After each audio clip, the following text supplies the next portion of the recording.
So many people, and a broad range of people, love this game, pass it on from generation to generation. Older people like it, kids follow it, people from all walks of life.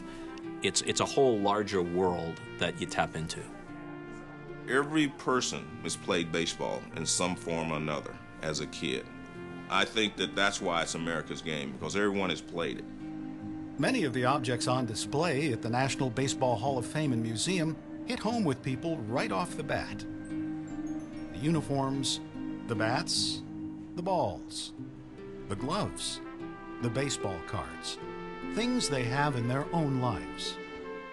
In our collections, we have 35,000 artifacts, 2 million documents in our library, 500,000 historic photographs, and 12,000 hours of original TV and radio recordings. It's where people come to learn about the history of the game, but not just the game that's past, the game today. My favorite part of the museum is our plaque gallery, because part of our mission is to honor excellence, and that is where we do it. Baseball has been America's national pastime for nearly 150 years. Even the world over, outside of our own country, baseball was known as the national game of America. In 1860, the printers Currier and Ives used baseball lingo to explain the results of the presidential election. 3 candidates struck out. Abe Lincoln hit a home run. I think it's the most powerful historical thing we have. It isn't about the game, it's about baseball and about America together and how they're linked. I think what interests me the most about the early days of baseball is that no matter how ingrained we think baseball is today, it was probably more ingrained then. Fans then were as obsessed as fans now.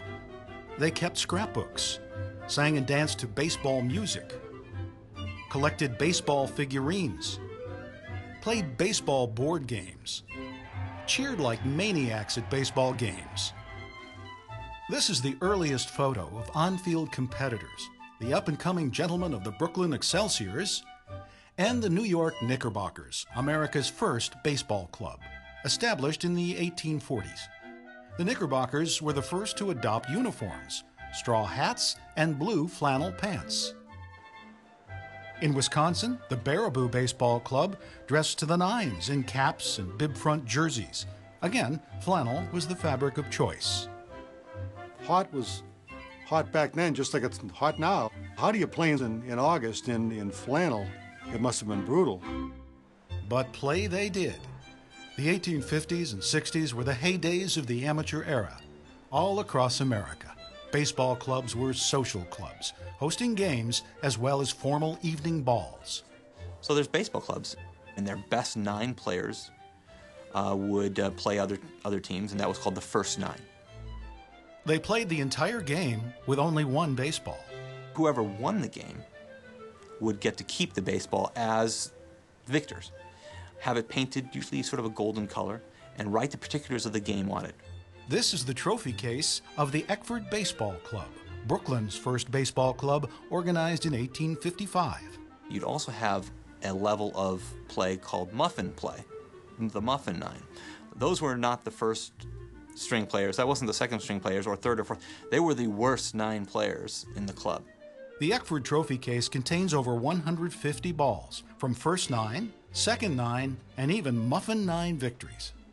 Baseball clubs were not just embracing the top players. They were embracing everyone. Everyone gets to play. This is the trophy ball from the first All-Star Series played in 1858. And it was the best ball players from New York baseball clubs against the best ball players from Brooklyn baseball clubs.